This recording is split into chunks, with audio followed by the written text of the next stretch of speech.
So I made a huge assumption that everyone in the room knows who Alexis is. He's a co-founder of Reddit. He was with Y Combinator. You do a lot of investing with Y Combinator. You do a lot of mentoring to a number of new startups. And now you've written this book and going around the country. And you've founded some other companies as well. I should mention that as well. Yes. But yeah, I mean, would it be helpful for me to give a little background with the stuff? Start with where you were born, Okay. your high school, your college. Start from the beginning. I grew up, by the way, in the DMV. I grew up in Columbia, Maryland, which was very boring, but it gave me a reason to spend all of my time. Someone can tweet that, by the way. Oh yeah, Columbia, Maryland is very boring, and it gave me and my friends an excuse to do nothing but play video games and work on our computers. While all the other kids in school were going to parties, we were going to LAN parties. We would bring our computers over to John's house and all network up and play video games for entire weekends. I honestly had never been to a party that didn't have LAN in it until I was in college. It was a huge investment. Yeah, and so I ended up at UVA, where I met Steve, my Reddit co-founder. But one other quick shout out, because I am in Arlington, I just want to mention how excited it is. Tell me some of you are Skins fans. Of course. Thank goodness. Jeez, let me really drive home this point. Because I was raised in Columbia, but it was long after the Colts left and before the Ravens showed up. And so my father raised me as a Skins fan. And I, literally the first thing I did after we sold Reddit, the first thing, once the money cleared, was I upgraded his season tickets from the nosebleeds, which are now standing seats. We looked up recently and it was like Dan Snyder, he turned them into those standing seats, way up there, 400s, to pretty much the front row on the visitor side, which is, too. well, you basically understand, right? But here's the advantage, and I'll tell you, I mean, I got my issues with Dan Snyder to get me started, but, the privilege of being able to yell at an opposing team and have them hear you is amazing. Is it worth every penny? The only anecdote I will tell, I'll say one thing overarching, I have a pretty, I think I'm pretty well regarded as like a sane person in public. One day the video will come out of me at a Skins game and my entire career will be over. You'll see the crazy person. I never curse, I don't threaten, but I do get in people's heads. And the only anecdote I will share is that we played the Patriots a few years back, and I was John with Aaron Hernandez. And he was actually really nice about it. He's a good sport. I mean, like I don't insult. I basically just try to just get in their heads, and then just ask them if they really think they earned whatever their salary was the past year, and then ask their teammates whether or not they think he really earns all the money he gets. But with Aaron Hernandez, he got really into it, and he actually flipped me off. And at the time, he was smiling when he did it, but he flipped me off. And of course, in hindsight now, I'm grateful he didn't shoot me. So actually, that worked out kind of nice. Here you are today. I know, it's amazing. But anyway, diehard Skins fan. Started a bunch of companies. Oh yeah, because the internet's really powerful. I wanted to show you, there we go, okay. So, right, this is a power glove, by the way, because I was a total geeker. This internet thing is powerful because it lets me start these companies with these silly mascots from a living room. And then, of course, Reddit, Hitmonk, and Breadpig, a social enterprise, they all started just because we literally just graduated from college, right? We graduated from UVA in 2005. We had been accepted into the first ever round of Y Combinator. We were given $12,000, $6,000 per founder, to live in Boston for a summer. And that was the equivalent of a grad student stipend. That's how Paul and Jessica and Y Combinator got the idea. They were like, let's just give people enough money to live for a summer like college students and build all day and play Warcraft all night and level 60. And what came out of that was Reddit. And it was amazing because Did you go into it with Reddit? We did not go into it with Reddit. Yeah, we'd actually spent a year and a half at UVA working on something called My Mobile Menu, or which was, I still think it could work. The idea was, instead of waiting in line at a restaurant, you would just place the order from your phone a few blocks away, and it would be there waiting for you. Here's your Frappuccino, just go. The mistake, though, was it was 2005, and Palm had the smartest phone on the market, the Trio. And so it wasn't really like an optimal environment. There's no app store, right? None of that stuff existed. But nonetheless, we were like, we're gonna make this work, we're gonna use texting, and then I'm gonna fax in the orders, and it's gonna be amazing. And we were testing it in Charlottesville, talking to every restaurateur there. And I sometimes wonder what would have happened. But fortunately, we were rejected from Y Combinator after our interview, and they called us back the next morning while hungover and said, listen, well, they weren't hungover, we were hungover because we were sad about being rejected from YC, and asked us whether or not we wanted to come back. And we just had to get rid of our idea. They were like, your company's not gonna work, kill the company, get rid of the business cards, and just come up here and do something new. So it was, we like you. Yeah, we like you. Not so we much don't like the your idea, Yeah. but they immediately attached themselves to you and your team. Yeah, and it was, you know, again, Steve and I can't stress this enough, we had no idea what we were doing. We were just out of college. Steve had built his first legitimate web application as his senior thesis. I was just building janky little websites with like HTML, CSS, just basic stuff. But this, like Reddit was our first real web application. And in 05, like there wasn't, it was it was a different world. Like the startups still weren't they weren't cool. There wasn't a movie about them yet. Resources were so much more limited. And we just felt grateful that this thing called Y Combinator existed, and that Paul, who had all the success he had, was willing to invest in us. And at the time, he was just like, we met with him for about an hour after the rejection and calling us back, we met for an hour. And he just said, he was like, what problems do you guys have that don't involve mobile that you want to solve? And Steve read Slashdot every day. And I was really excited because Firefox had just added tabs. I remember these tabs. You remember there was a life of browsing the internet before tabs? And I would just be reading all these news sites, and neither one of us felt like we had a good sense for everything that was sort of happening online. There was so much new content coming on. There was this little site called YouTube that was starting to let people share video. It seemed like there needed to be more ways to kind of get a sense for what was going on, that kind of internet zeitgeist. And he said, all right, that's it. Build a front page of the internet. And Steve and I looked at each other like, this guy really wants us to build a front. But we're like, all right, you're gonna pay us money, so we'll take your money, we'll make it, yeah, it's gonna work. And then just started working on it. And 3 weeks later, a janky version of it goes online, and it kind of just goes from there. But that's the reality is, it's just, and I had a bunch of embarrassing like emails and screenshots that I included in the book just to show like how janky that site looked, how dumb we were. Like it's so frustrating to me because I've visited maybe a dozen schools now. It is such a revelation to so many of these college students that Facebook, Reddit, I mean there are lots of examples even far more successful than Reddit that were started by college students, literally just like them. Like we don't have a plan, we've got some big ideas, but we're not any different. And just to be able to remind them, like, no, really, it's just it's just a bunch of, it's just people trying to figure it out as they go. Well, so what were the two or three or one? What was it that helped make Reddit so successful, besides you having the idea, besides you programming well and coding well?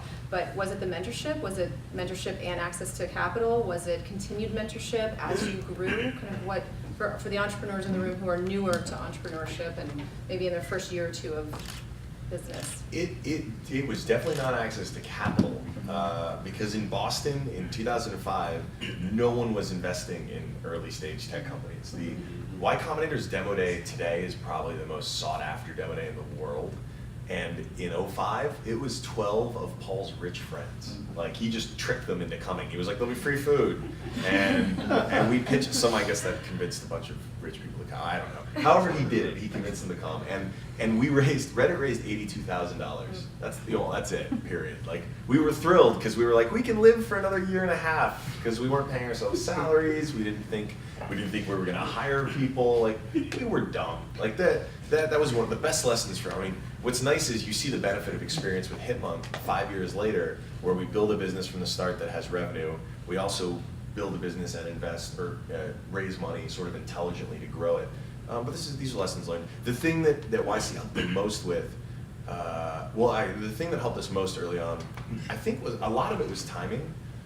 A lot of it was the fact that this was still fairly early in the game, and yeah, we learned about Dig a few weeks after we had launched, and it actually helped us that we were so ignorant because we were able to build something that was very unique. It was very hard for years to explain the difference, and then Dig finally died, and we were like, see, Reddit was always designed from the beginning to be a platform for online communities.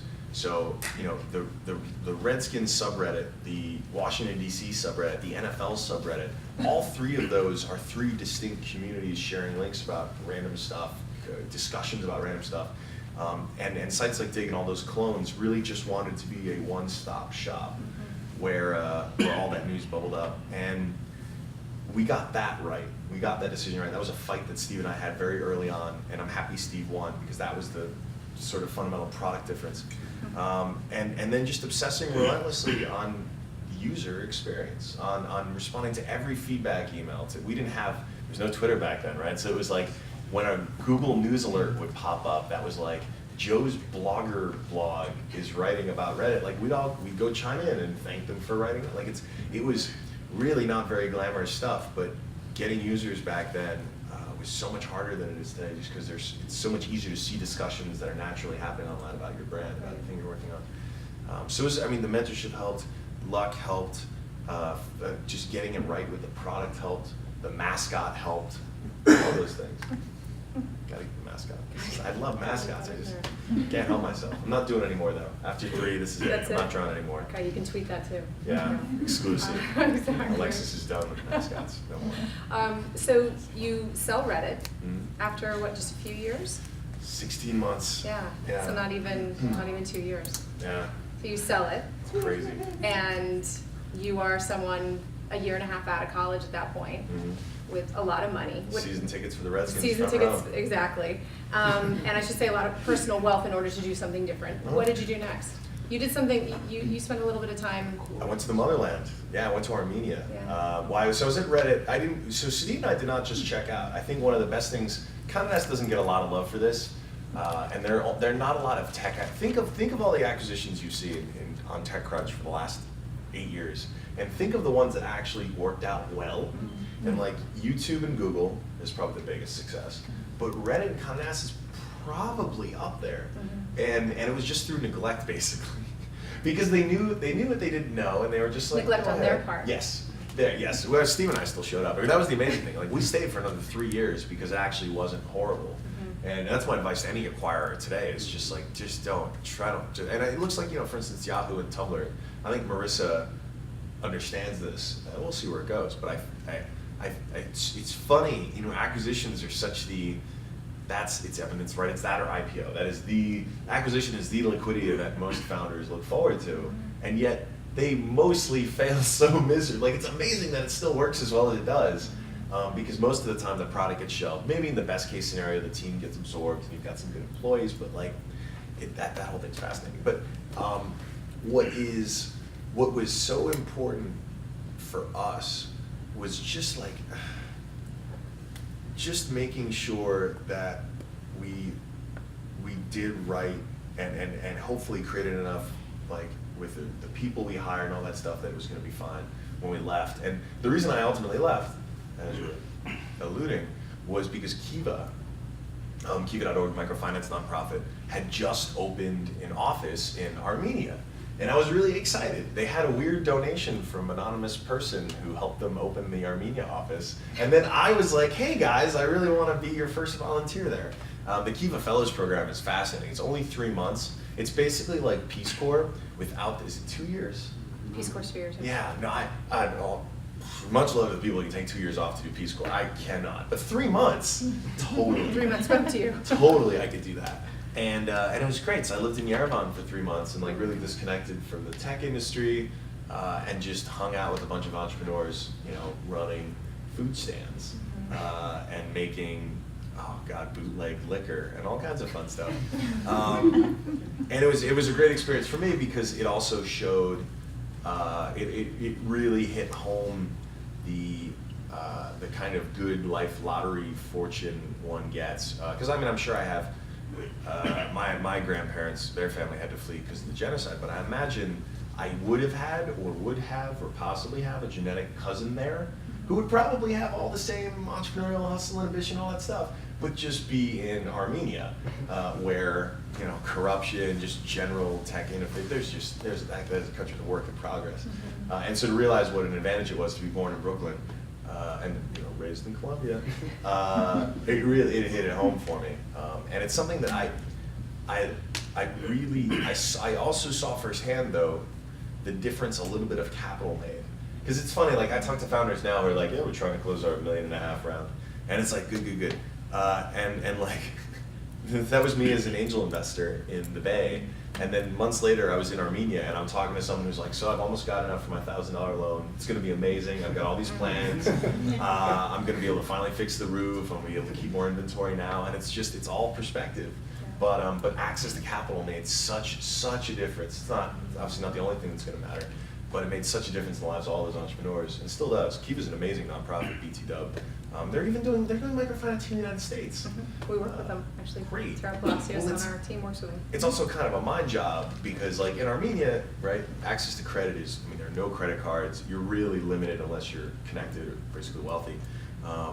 But man, the state of things, right? Aren't banks supposed to be lending money to us here in the States, right? To get entrepreneurs going? Right. I'm happy things like you exist. Wait, I'm sorry, banks only lend money to other banks? Is that? Oh. To the Fed, actually. To the Fed, yeah, all right. Fed.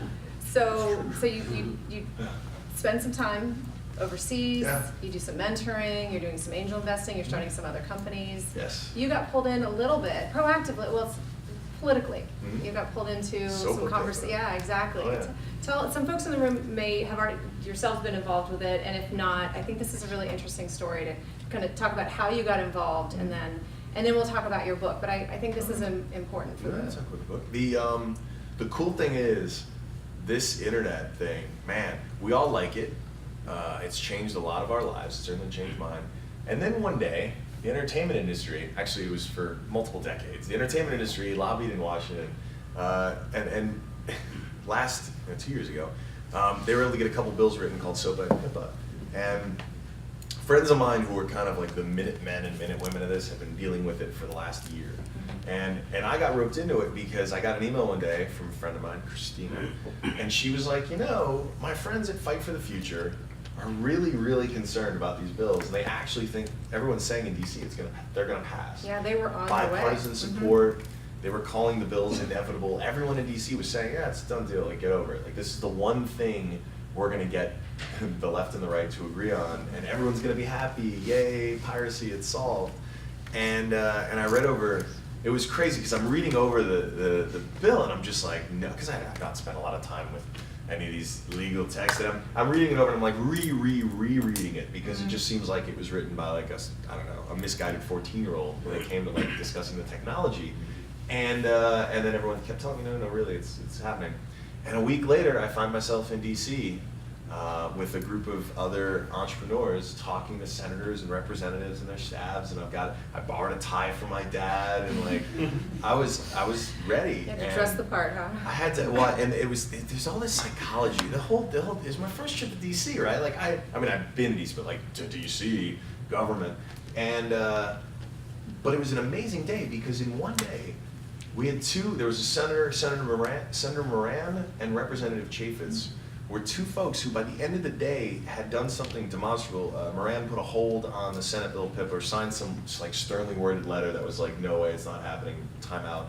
And Representative Chaffetz actually took a little longer, but within a couple weeks was on the floor of the House Judiciary Committee meeting saying, he even made it on the Daily Show. He was like, bring in the nerds. He was like, bring in the nerds, we're about to do surgery on the internet, we don't even have a doctor in the room. And it was this great quote, and it was like, I wish you hadn't called us nerds, but whatever, it's fine. Experts. John Stewart was like, for any other industry, they would have said experts, but fine, it's technology, so be it. And then before long, I'm getting an official notice to come testify before the House, and I'm freaking out because I was supposed to be taking my girlfriend on a vacation, and so instead, I was anxiously Skyping a bunch of people who could tell me how the hell to testify before the House. But within a week, the internet and all of its amazing people rose up and changed everything. And what was so cool to be a part of that, and I ended up getting more attention than I deserved just because I lived in New York and I could get interviewed on TV, frankly. But like millions of Americans called up, millions of Americans just like were good citizens and terrified so many of our elected officials that it went from being this inevitable bill, and then of course there was the blackout on January 18th. It went from this inevitable bill to unthinkable. And now like there's lingo in Washington about like don't get SOPA'd. And it was really heartening for someone who'd not really been, I had voted, but I was never that interested or active in government. And it gave me so much hope. And you know, since then I've been a little bit more disappointed with things.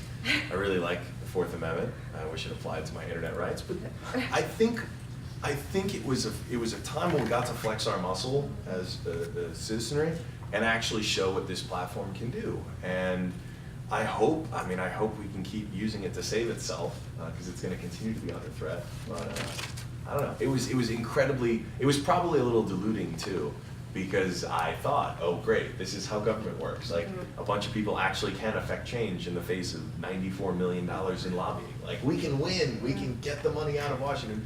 It's not out of Washington yet. It's not out yet.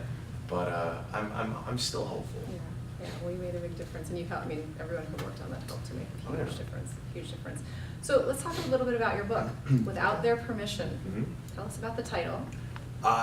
So it's two things. One, there's the thing we always talk about in it's permissionless innovation that sort of defines the internet, right? A couple of people, you guys can open laptops right now and start an Etsy store, start a Kickstarter, start writing some code, start doing whatever, just building, creating, and that allows for so much creativity. I mean, some of it's silly, right? Some of it's cat photos with captions, but even that is a creative act that like people participate in and adds value.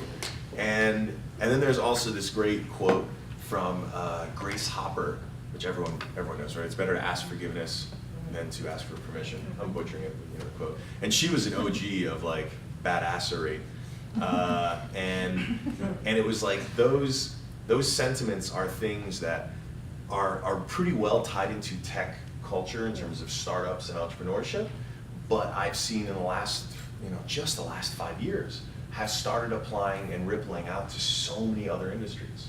And so that, in my opinion, the best stories in the book are not about Reddit or Hitmug. They're about musicians like Lester Chambers using Kickstarter to finally get an album that he owned, as opposed to basically being robbed by the music industry. It's talking about activists like Debbie Guardino, who used DonorsChoose.org and her Twitter account to basically raise $500,000 for a community in Joplin after a tornado devastated it. I mean, these are individuals who would otherwise have been just as awesome, but who we never really have been able to benefit from because they can now be awesome at scale. And they don't need to wait around. Like Debbie Guardino doesn't need to go on TV, she doesn't need an audience, she just needs her internet connection, and she can change the lives of an entire town from Virginia, by the way.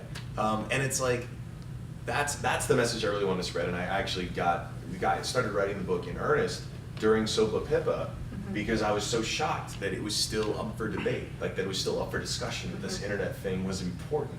And it was not just important to the Valley, it's important to all of America. And so that's what motivated a lot of the book. And yeah, the hook for a lot of people is, yes, it's entrepreneurship, you can do amazing stuff, and you can start your own Reddit, your own Hitmug. But I really want those ideas to also get in the heads of like staffers in DC, so that some representative or senator from, you name the district, name the state, knows that he or she has a digital district. Like they have a bunch of people, a bunch of their constituents who really care about the internet because it's helping them do business, it's helping them learn, it's helping them share.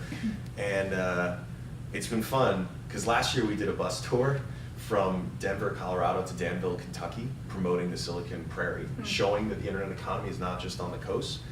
And that was the beta test. Oh, exactly. That was the beta test for this one, which is 75 universities, but it's 150 stops. So we are crazy, but we're all over. And it's great because everywhere we go, like I'm in Lincoln, back in Lincoln, Nebraska 3 weeks ago, and we were there on the documentary tour for Silicon Prairie. And it's like, what's new? Oh, we got 3 new bars, there's a couple new restaurants, there's a new co-working space that just opened up. Downtown Lincoln. And it's like, what the hell was going on in downtown Lincoln 10 years ago? And it's like, well, not a lot. And now you've got kids who grew up in Nebraska who come out of the school there, and they're not necessarily thinking, oh, I gotta go to Chicago, or I gotta go to the coast, or I can actually stay in Nebraska, I can stay in Lincoln and do great stuff. Is that a common theme? I mean, my next question is gonna be, what is the common theme, or is there a common theme that you're picking up across the country? Is that the common theme? That Absolutely. you can do this, you don't need to move to New York or Silicon Valley. You can do this in Lincoln, Nebraska, Richmond, Virginia. Yeah, I mean, I don't get me wrong. Arlington, I hustle Brooklyn hard. Yeah. I do pull. I'm a booster for the New York tech community, shamelessly, but it's like you look at this and you see the proof is there. There is still a lot of these communities definitely run the gamut. Like when you're in Austin, it's like, all right, there's capital, there's infrastructure. Lincoln is a perfect example of a place that doesn't yet have, there's not yet the win on the map. There's not yet the startup that was born and raised in Lincoln that exited for some big dollar amount that creates a bunch of other wealthy people who can then also invest in the community, but it will happen. It's milestones like that help get these communities really going, because access to capital is still ours. Even with AngelList and everything that's done, even with, plenty of people go on planes like the Douala guys who left Des Moines to go to New York, and I think the West Coast, raised a bunch of money from Union Square Ventures, top tier VC firm, and then came right back to Des Moines to build the future of money, right? Douala. Like, that's amazing, and it's great. It's great for Des Moines. Investors are smart because they realize they can get top engineering talent at a fraction of the price, so that keeps the business running for longer, right? Because costs are lower. Yeah. And those are, it's a process, but you see it happening everywhere, and the excitement is undeniable because you can meet. There's a startup village in Kansas City, of course, the first city in the country to get fiber, because Google called the bluff of all of those ISPs who were like, we can't do it. And it's so sad too, because as a business leader, I'm like, do I really want to hear some CEO be like, we can't. Yeah, the rest of it, there are plenty of other examples of where this happens all over the world, but we just can't. Aw, shucks. Americans don't deserve the fastest internet they can get for a reasonable price. But they were just lazy. And so Google's gone in there and be like, gigabit internet, done. Yeah. And so you meet these founders who are, there was a group we met at the Startup Village. They left Boston to come to KC. One, because they want the blazing fast internet. Two, because they like the barbecue. And three, because there's a community. It's a residential, Google Startup Village. It's a residential community. It looks like anywhere else in America. And these homes, these cute little homes, have the fastest freaking internet in the country. And so these startups are all clustered in they're on like cul-de-sacs. And it's just amazing to see. You walk by this neighborhood every day and just think, well, okay, whatever. But in there is the next Reddit or the next Facebook. And it's exciting because right when the cost of starting these things is basically shelter and food, those are the biggest costs. The day we sold Reddit, and that was we had to install servers back then. Shelter and food were the two most expensive things. And so like when you can tell founders that if you can feed yourself and shelter yourself, you can pretty much perpetually be trying to start something. It's going to mean a lot of innovation. Fantastic. Good. Do you want to start taking some questions? Sure. And I also want to give a shout out. Yeah. I still need to visit 1776. Yeah. But I've heard so much great stuff about it. Yeah. And it's cool to see because like there is. So the way I think about it in New York is we want to get kids off the street. We want to get them off Wall Street. Yeah. We want to get those talented minds away from wasting their souls in finance and bring them over to tech. And likewise, obviously the government supports a ton of infrastructure, a ton of industry here. And I've got a ton of friends who are developers, who are doing contracting roles, all this stuff. And I'm always just like, just so you know, startups are pretty cool. You can make some cool stuff. You can do some great things. And I know there's a ton of talented people who haven't quite yet had their brains polluted with entrepreneurship, but that's why I'm always encouraging the side hustle. Just do it on your own time, on your own computers.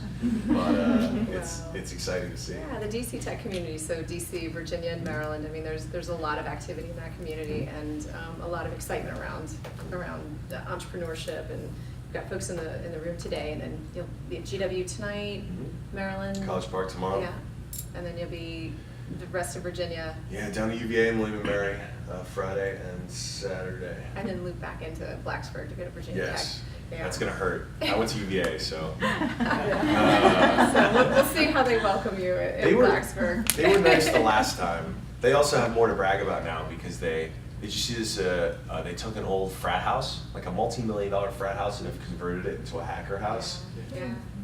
It's like, come on, and I email my people at UVA, and I'm like, guys, come on now, get on this. This is embarrassing. Like, you can't let tech keep one up on us like this. Like, it's bad enough during football, but like, let us have something. But it's impressive. Yeah, they're doing good stuff. But yeah, the DC region has seen a huge growth in the interest in entrepreneurship and startups, and not only kind of B2B, but also, and I keep pointing out the window, and everyone knows this who knows me, I always point out the window, but DARPA, Office of Naval Research, and a lot of amazing, federal science labs and innovators right out the window doing some really great work with some fast growth startups and very fast growing innovative companies. So it's good stuff going on in the DC region. How about if we Sure. open it up for questions, because I'm sure folks in the room would love to have Alexis speak to some very specific questions or thoughts or ideas that you want to share with them. I'm also happy to talk about whether or not Wale, I think Wale's finally starting to get the mainstream appeal that he deserves. I always feel like it's been easy to sleep on him as a DC rapper. No? No, definitely. Yeah, I really think so. I really Hands think down. so. This is Yeah. there for you. No, it's just cool to see because like now I've got friends who I just didn't like. It's weird because you hear them talking or blasting Wale, and it's like, oh wow, like right. This isn't the soundtrack to the city. This isn't just a Yeah. DC thing anymore. Like it's really, yeah. But it's tough. I can't even imagine being a hip hop artist in the district because I feel like it's just. I can't even imagine being a hip hop artist. Period. But yeah, it's just I don't know. Anyways. And on that note, how about a question from the group, from our guests? Oh, come on, there you go, Byron. What were some of the, early challenges you had with like growing your business, especially like getting traffic, or when you figured out, oh shoot, we have to grow, right? What were things that you had to do?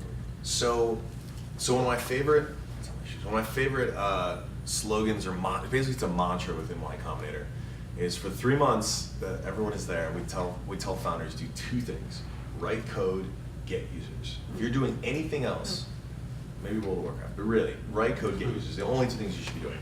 So from the very start, it is just a process of like coming up with as many random and creative things as you can to start getting that traction. And it varies. I mean, the problem is Reddit's story is not that applicable because in 2005, social media did not exist, right? There was no Twitter, there was none of that stuff. It was just Facebook and colleges. So the way we did it was actually really kind of janky. We would just find like Google News Alerts, which is just mandatory. Everyone else should have Google News Alerts for your names, for your brands, for all that stuff.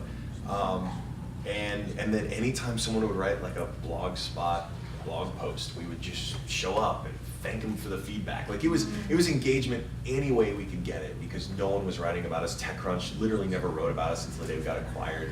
So we were just scrappy, just trying to find any opportunity. Feedback emails were one of the best ways we could do it because sending someone an email promptly and helpfully from a co-founder means a lot. Even if your company has 2 people, it still says co-founder, and most people are like, "Oh, that's so cool!" Like, wow, it's obsessing so much over those early users who are willing to come to you, and then finding any chance to sort of engage them where they're talking. Of course, now in 2010 with Hitmonk, it was so much easier because social media was a thing, right? As soon as we launched, there are conversations happening on Twitter that we can engage in. There's stuff that's happening, good or bad, that's worth being helpful in.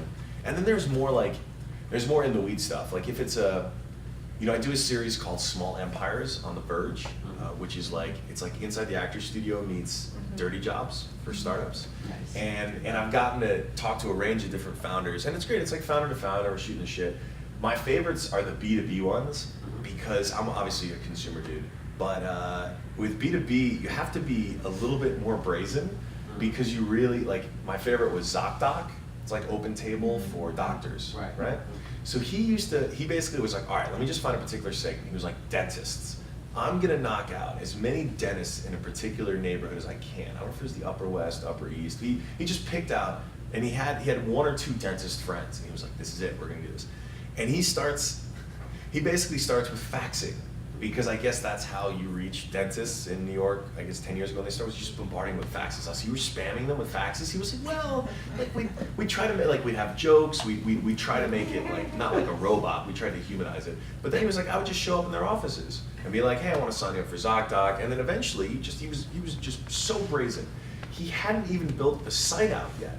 He was showing them wireframes and was just able to just hustle them and get them signed up and promise them that things would be fine. I I mean, it was gritty, but once he got that first version of the site up, once he started taking a few, not orders, but like having people make reservations, he was able then to go to dentists in another neighborhood and just be like, hey, look at all these dentists here we've got signed up, we should add you. And it was a process, and it involved lots of just showing up at people's offices and bribing receptionists with boxes of chocolate. Like really, like it's that kind of stuff, and it's really going to your users. And for the consumer side, you're a little spoiled because presumably anyone could be using your product, or anyone in your market. But it's a matter of just being almost as opportunistic. And so, you know, depending on, what's an example? So with Hitmonk, you know, we have the Hitmonk Twitter account. We'll never use it to tweet at someone who's like, I suck, like someone who's complaining about being at LaGuardia and it's like flight delayed. I'm not gonna tweet at them and be like, that sucks, you should have used Hitmonk. Like that's not fun. No human would do that in real life. But what I would do is if someone is in LaGuardia and they're stuck at LaGuardia, actually there's nothing I could recommend for them to do there. If they were at a better airport, I would recommend, hey, at least you can go check out, like there's a really great observation deck over at blah, blah, blah. Not a great example, but like people used to land in New York and tweet, because when people are tweeting, most people on Twitter have like 50 or 100, I don't know what it's not Kim Kardashian numbers, right? So they're tweeting out, fellow Armenian, respect, you know, she's just made some interesting life decisions, but I kind of love her, but I kind of hate her. That's it. The point is, you'd get someone who would, and I would run these search queries. I have these columns in like TweetDeck or Hootsuite, whatever you like, basically of people just sort of complaining off into the ether about like, I'm stuck at, you know, I just landed in New York and I'm so freaking hungry. I really want to know where to go, or I have nowhere to go, and like they're expecting their little niche community of the 100 or so people who might follow them to respond, maybe. But if this app, the Hitmonk, provides some useful advice that's just like, hey, what do you like? And they're like, oh, Italian. And you're like, oh, well, it's cash only, but supper's really good. It's one of my favorites. And then just walk away, that's it. In the same way that like humans would just help out fellow humans if you were at a cocktail party and someone was like, I'm new to the city, I really want to try some good Italian food, where should I go? You wouldn't come up to them and be like, use hitmonk.com the next time you need to book a flight or hotel. You would be like, hey, you should check out this restaurant. So and we would just be really opportunistic, running all these queries, and I would just browse them throughout the day and just be helpful to people. But that's where your expertise as a founder also helps. It helped in the case of travel. All of us were travel nuts, and like spend a lot of time traveling, love eating, all that stuff, and we can be helpful. But whatever your industry is, that's another thing too. Whatever your hustle is, you just need to know that you are probably smarter about it than like 99.9% of people, right? Like even like I don't care who, you could be sitting down at a table with Bill Gates, Warren Buffett, whoever, Jay-Z, the most intelligent, amazing business leaders you can imagine, and they're still not going to know your industry and your niche as well as you, because they've got all their, like at some level you actually do have an expertise. So take advantage of it, and you know, be a thought leader, or just find ways to be useful to the people who are ultimate customers. Sorry, that was a long one. But there's like, there's this thing too, one more thing. Resources like Stack Exchange, Quora, even Google, like there's so much great content online now about all of this stuff that's just freely available from like amazing people who have done it, who are presenting the data. Like startup porn is at an all-time high, and it's cool. Like it's kind of, it's a little tough because you could get seduced just reading it and feel like, hey, I'm being productive, and it's like, well, go actually do something. But so many people are so willing to share. Like, you know, I did A/B testing on my landing page, and I increased conversion rate by 500%. Like that's the kind of startup porn stuff. But when people you know, open the kimono, give all that data, it's so amazingly beneficial.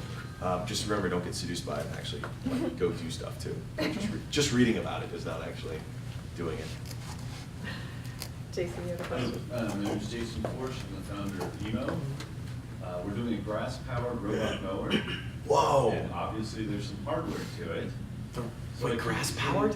So it's perpetual? So it's a perpetual motion machine. Perpetual motion, and you can harvest your lawn and use it to heat your house. What? So. Aren't you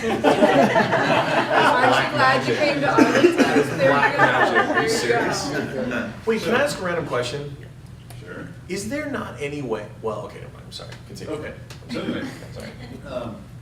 So I've done a lot of lean startup stuff. Yeah. We've done customer development, started trying to figure out how to put this together. So we have this great technology concept, but it's not software. So now we don't really have the same thing where it's just survival and a bunch of Right. kids, trying to write software. So we've obviously tried to go get funding from SBIR contracts from the government and other funding opportunities, including private investors, but everyone says the same thing. Do you have a working prototype? Yeah. So, some of the mentors have helped me at George Mason. They have an entrepreneurship center there, and they've put me in touch with people, but pretty much it's the same kind of thing. So I keep hitting this wall, and I was wondering if you could talk to what opportunities you might see for people that are in my position, not necessarily hardware, but where there's a big development budget you can't really get around to the next step. Oh man, okay, this is the deep end of my pool, because I've invested in a couple of companies that are on the hardware side, but it's much like it's like a little widget. It's the kind of prototype that like is a low cost of production. Do you think there's any way to get to at least a prototype? Like, I have no idea how much it would cost to make. So our minimum viable prototype target is about 50,000. Okay. So, but it's too far, it's too complicated for crowdfunding. Yeah. I've approached crowdfunding sources and they said, you're out of our scope. We're not interested in your project because usually it's, a $200 item. Well, I'm not a $200 item, I'm more expensive and more complicated. So I can't do crowdfunding. Well, I could do crowdfunding, but it would be one of those sites that people never go to. Well, you could. There is. So, okay, because I was definitely thinking, yeah, crowdfunding. It's so tempting, right? You see the Pebble Watch with their 10 million on Kickstarter. Those are outliers. There are. What's nice is it has spawned. So CrowdTilt, which full disclosure, I'm an investor in, has this thing called CrowdHoster, which is like they've opened the very API so anyone can roll their own crowdfunding campaign and not have to pay anyone a cut. They just do it themselves. And we've seen there's a company called Soylent, which it's not made out of people. Oh, good. It is a food replacement. Anyway, it's just a powder. It's like Carnation Instant Breakfast, but full of vitamins. Anyway, they raised over, don't quote me, it's over $800,000, maybe $1 million using this platform. There's another called Locatron, which was a YC company that used this thing, raised maybe $300,000 or $400,000. I'm seeing there are more and more hardware companies or just weird companies that are going down this path, but they still aren't nearly that cost level. I think, oh man, what are you hoping to retail it for? $1,600. Okay, So so it's consumer. maybe, oh geez. I do think that there's a future there, because as more and more people get more and more confidence about this model, it seems like that is it. Like it is getting closer. But in the short term, you just need a prototype that's going to work. This is the challenge with hardware, and especially for something that like large and expensive to prototype. Damn, I don't know. If you think I really wanted to be able to something like. If you can make a compelling enough pitch and start getting those pre-orders, you would have to lean so heavy on the story though, and why you guys are the team to do it, and how long you've been thinking about this problem, and how here are a bunch of other things you have made, so I'm not a con artist, like I actually get shit done, and here's what I built, like, and if you could maybe seduce people on this story, obviously it's got the renewable energy aspect to it, which is, pretty seductive, pretty good, like that could be enough to get people talking about it. I don't know. And then of course the other option is like now the Jobs Act stuff is coming to fruition. Maybe going to those markets for investment, like the Funders Club, We Funder, where anyone can invest $1. I don't know what the minimum is, but I don't know. I do think you're going to start. What I am feeling good about though is in the next few years you're going to start to see some stuff that's going to make you feel really, really optimistic. Because it definitely seems to be trending that way, and maybe you'll be the example that makes a bunch of other people be like, oh hey, look, this works not just for the little things, but for like the big stuff. We even had, was it the Ouya video game console? Yeah, sure. Was a few hundred bucks. But of course that's very niche. It's gaming and stuff. But it seems to trend that way. One thing I do want to add is I just ran across an accelerator in Boston called Bolt, which Yeah. is, I didn't even tell Jason about it. I just found out about it. I met one of the principals yesterday, and it's $50,000, and it's a maker community. Bolt. Yay. There we go. I mean, that's. Thanks for reminding me. I'm very happy to help connect the dots there. Like and what it's going to take too is like, I mean, That's where we should send it. you know what you could also keep in your back pocket? What was it? I don't know if this is public. Well, it's in the book, so I guess it is now. Pebble had a lot of trouble. No, I think it's pretty public. They had a lot of trouble raising money. Ton of trouble. They got into YC, that went fine, and normally that usually, I don't want to say it guarantees, but it really helps startups get money, but everyone was so terrified. They were like, no, hardware, it's not gonna work, it's not gonna work, it's not gonna work. And then, this one campaign really kicked it off and got people thinking this way. You have an accelerator and incubator like that really makes a statement and says, no, we're putting our money where our mouth is. Like, we think there's something here, and you get just one win out of that. And all of a sudden, most of the investor market's attitude has now shifted. And everyone's like, okay, yes, this can be done now. Like, it's frustrating that that's what it takes, but that's a very good sign. Awesome. Bolt. Assad, you had a question, yes? Yeah, Assad Ali. You're not going to George Mason? That's not my question, but I heard you skip Mason in that entire thing. Kind of disrespected a little bit. I'm but, sorry. We're going to 75 universities, man. I'm not going home. You to can see look my out the cat window and until see March. George Mason. Wait, so in Alexis's defense, we tried for venture camp, and it didn't work with the calendar that he had Okay, already all started. right. Chatted with Richie about it already. Thank So what we did is we made sure that you were here, and David Miller was here, and that That's George cool. Mason was definitely Okay. represented. So there you go. Assad. If you want to we can make this work in 13. It's just like, I'm not going to see my cat until this is a fun tour. I'm the co-founder of Globox Rhinos. We distribute international films through an automated kiosk. We actually have one on the campus of George Mason, so I wanted to give a plug if you want to check it out. But my question is, so a couple of years out of college, I think you said 18 months when you got the offer for Red. Did you ever think about not selling? Oh yeah. Like, what went into that process? Well, so the process was, okay. The process was, we had, actually, let me back this up real quick.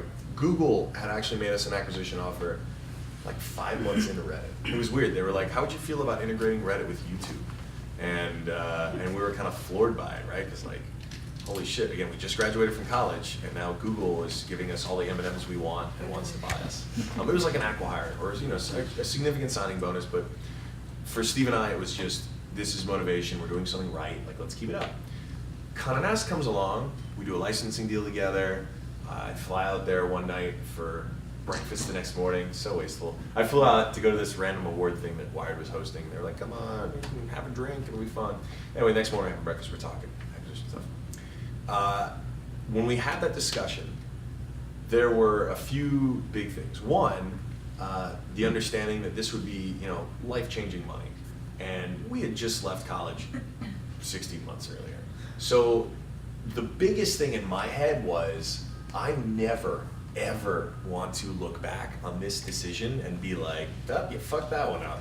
I never, maybe that makes me risk averse. I just did not want to ever, because I was just like, this is absurd. I am 22, 23 years, like, this is crazy.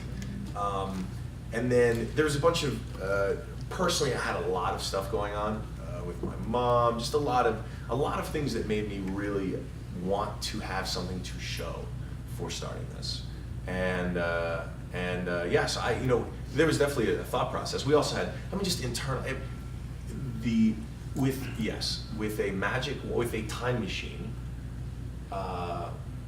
we probably would have made different decisions. Who am I kidding? We made a lot of different decisions, especially the decision to sell.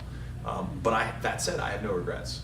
And also, if I had a time machine, I'd also kill Hitler and do other stuff too. So it wouldn't just be used for that. Andrew behind your Yeah. selling of companies. I would, I thought he said Hillary. Oh, no. Let's be clear for the record. That's dangerous. To kill Hitler. Listen, if I get hate mail for that, There you go. if I get hate mail for that, I'm gonna be really disappointed. What about John Connor? Let's talk about John Connor and Skynet. We need to help John. All right, we need to help John. Although Skynet already became self-aware. Yeah. That already happened in movie years. But anyway. Google. I still, Alright, so time but yeah, so no machine. regrets. And it's just, look, and I tell people now, I tell founders all the time, because that question comes up pretty often. Obviously, Reddit, I'm on the board now, and I have a stake in Reddit now. Reddit's a top 50 website. Like, I mean, if you use Pinterest math, it's probably worth quite a bit. And so that question comes up often, but no, I have no regrets. And I always tell, especially when I'm talking to college students who are like, yo, man, you ever regret selling? And I'm like, dude, I hope you have the problem of deciding whether or not you want to take that off. I really hope you can be more like burdened with that. But yeah, so no regrets. Great. We have time for one more question, and then I think you're headed to your next stop. You don't want to get but- Joe angry. You don't like Joe when he's angry. And also, if I didn't get a chance to answer or ask, if you didn't ask your question, you can tweet at me at Alexis Ohanian. I could put it on the slides right And also the hashtag is WTP book, so you can follow that hashtag and you'll grab his handle. Sweet. One last question?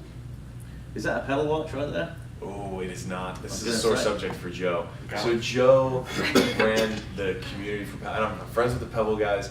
I am also sponsored by Samsung on this tour. So I just can't get enough.